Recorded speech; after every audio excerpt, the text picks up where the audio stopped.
بسم اللہ الرحمن الرحیم وبک نستعین وما بعد۔ محترم حضرات، رمضان المبارک کا مہینہ اللہ تبارک و تعالیٰ کی بڑی عظیم نعمت ہے۔ اس مہینے میں اللہ تعالیٰ کی طرف سے انوار و برکات کا سیلاب آتا ہے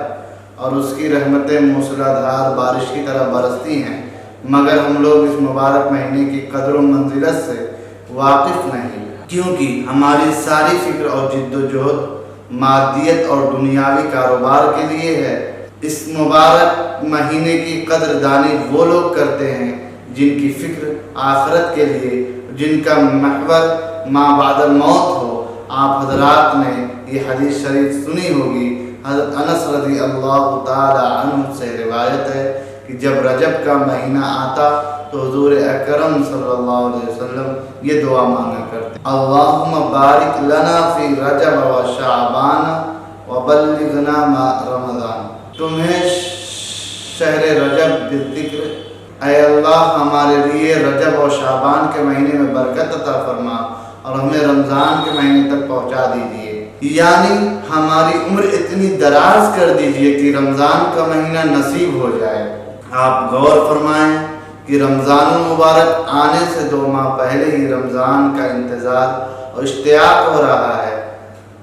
اور اس کے حاصل ہونے کی دعا کی جا رہی ہے۔ یہ کام وہی شخص کر سکتا ہے جس کے دل میں رمضان کی صحیح قدر و قیمت ہے۔ رمضان عربی زبان کا لفظ ہے جس کے معنی ہے جھلسا دینے والا۔ اس مہینے کا یہ نام اس لیے رکھا گیا کہ اسلام میں جب سب سے پہلے یہ مہینہ آیا تو سخت اور جھلسا دینے والی گرمی میں آیا تھا، لیکن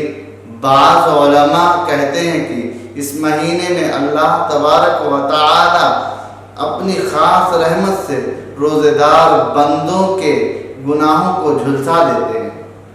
اور معاف فرما دیتے ہیں، اس لیے اس کو رمضان کہا جاتا ہے۔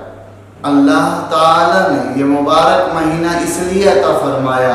کہ 11 مہینے انسان دنیا کے دھندوں میں منہمک رہتا ہے، جس کی وجہ سے دلوں میں غفلت پیدا ہو جاتی ہے، روحانیت اور اللہ تعالیٰ کے قرب میں کمی واقع ہو جاتی ہے۔ تو رمضان المبارک کا مہینہ آدمی اللہ کی عبادت کر کے اس کمی کو دور کر سکتا ہے، دلوں کی غفلت اور زنگ کو ختم کر سکتا ہے، تاکہ اللہ تعالیٰ کا قرب حاصل کرنے کی کر کے زندگی کا ایک نیا دور شروع ہو جائے۔ جس طرح کسی مشین کو کچھ عرصہ استعمال کرنے کے بعد اس کی سروس اور صفائی کرانی پڑتی ہے، اسی طرح اللہ تعالیٰ نے انسان کی صفائی اور سروس کے لیے یہ مبارک مہینہ مقرر فرمایا۔ روزے کی ریاضت کا بھی خاص مقصد اور موضوع یہی ہے کہ اس کے ذریعے انسان کی حیوانیت اور بہیمیت کو اللہ تعالیٰ کے احکام کی پابندی اور ایمانی اور روحانی تقاضوں کی تابعداری اور فرمانبرداری کا خوگر بنایا جائے اور اللہ کے احکام کے مقابلے نفس کی خواہشات اور پیٹ اور شہوتوں کے تقاضوں کو دبانے کی عادت ڈالی جائے۔ اور چونکہ یہ چیز نبوت اور شریعت کے خاص مقاصد میں سے ہے، اس لیے پہلی تمام شریعتوں میں بھی روزے کا حکم رہا ہے۔ اگرچہ روزوں کی مدت اور بعض دوسرے تفصیلی احکام میں ان امتوں کے خاص حالات اور ضروریات کے لحاظ سے کچھ فرق بھی تھا، قرآن کریم میں اس امت کو روزے کا حکم دیتے ہوئے ارشاد فرمایا گیا ہے: یا ایھا الذین آمنوا کتب علیکم الصیام کما کتب علی الذین من قبلکم لعلکم تتقون۔ اے ایمان والو، تم پر روزے فرض کیے گئے جس طرح تم سے پہلے امتوں پر فرض کیا گیا۔ روزوں کا ایک منتو اس لیے دیا گیا تاکہ تم میں تقوی پیدا ہو، کیونکہ یہ بات یقینی ہے کہ نفس انسان کو گناہ، نافرمانی اور حیوانی تقاضوں میں اسی وقت مبتلا کرتا ہے جبکہ وہ سیر اور جھکا ہوا ہو،